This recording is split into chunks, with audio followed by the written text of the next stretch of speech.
Ibang klaseng edit ulit tayo mga idol. Ilang videos kasi natin ang na-takedown Ano ba yan?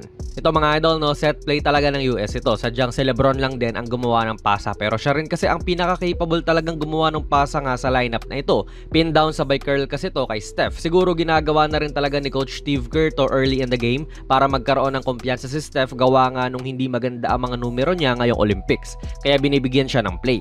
Kita nyong hindi nagkaintindihan ata ang Brazil dito sa kanilang depensa at humabol na lang si Neto dito imbis na switch po ang nangyari. Layup para kay Steph, assist para kay Lebron.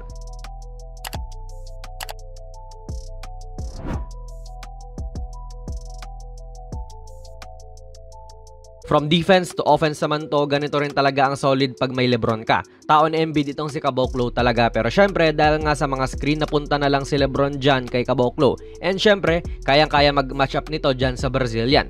Kaya nga ang initial na atake ng Brazil na ibibigay sana kay Caboclo ay naudlot. Hindi maibigay ni Huertas yan. Sabay ang ganda pa nung tapik din ni Booker kasi na-backdooran siya. Feel ko nga rin mga idol, fina-foul ni Huertas tong si Lebron, hindi lang pumito si ref. Pero ayan, pagbabayaran ka talaga ng US sa open floor at dito sila malakas.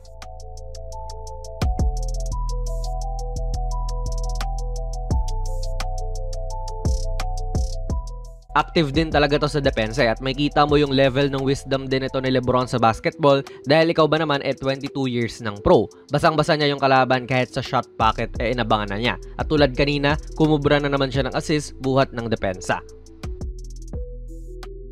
Again mga idol, semi-transition pa rin ito at sinusulit nila yan. Ngayon nga si Lebron pumapose at itong kapwa niya stars ay nag-gravitate din doon sa ginagawa niyang opensa. Si Booker, unang susubok para mag-cut. Si Steph, ganun din. Sa testing ng handoff, sabay cut. Si Joel, ganun din, kumakat.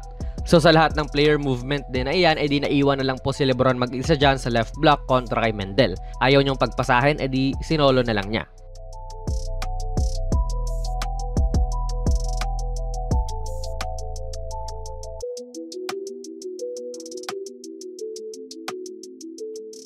Le point guard na galawan din talaga si Lebron dito mga idol, and tignan nyo rito sa kaliwa may Steph, sa kanan may Tatum. So ang hirap nga talaga magbigay dyan ng help defense, kaya rin nung nakapuslit ng isang segundo itong si Holiday, agaran siyang nahanap ni Lebron. Gandang off-ball movement din to mula kay Drew.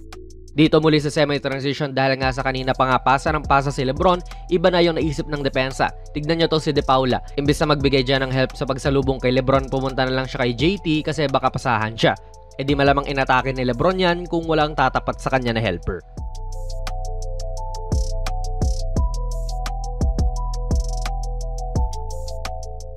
Ganda rin ang assist ni Lebron dito. Pagkalaban mo talaga ang USA, hindi ka pwedeng magkamali. Ito nga hindi naman talaga nagkamali si Mendel, nahuli lang siya ng kaunti. Kita nyong biglang nag-cut nga si JT at nakasabay naman siya kahit papano, no? Pero hindi pa rin talaga yun sapat. Dito rin, pero this time si Lebron naman po yung off the ball. Yung mga ganyang bigla ang cut hindi naman talaga kasama sa mga set plays nila. Amuyan na lang talaga to sa isa't isa, and another easy look to para sa USA.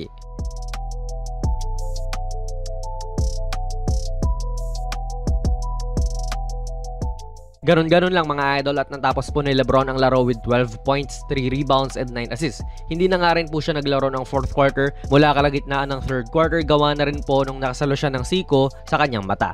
Pero hindi naman na din kailangan ng production niya dahil tambak naman. Talagang atake sa open floor tong si Lebron, lalong-lalo na noong 1st quarter, at doon din po niya nagawa yung bulto ng mga assist niya. Solid nga rin po dahil magkakawarenta na nga to, sabay siya pa rin po ang madalas na nag-lead sa fast break. Pasok na po ang USA sa semis at kakalabanin nila ang Serbia para sa gold medal round. Sa Friday na to mga idol, August 9, kaso nga lang alas 3 ng umaga dito sa Pinas. Mag-live tayo sa playback nito probably, so kita-kits tayo doon mga idol. Ano po ang masasabi niyo sa video natin ngayon? Ilagay nyo lang po ang inyong mga komento sa ating comment section sa baba. Plug na rin natin ang ating very first merch. Ako ang nag-design nitong mala vintage na Kobe shirt.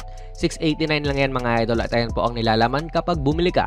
PM lang kayo sa ating Facebook page for more info. Kung nagustuhan nyo po ang ating video ay pipindot na lang idol ng like button, mag-subscribe ka na rin sa ating channel, at ako nga pala si Jonas PB, and as always, hanggang sa muli.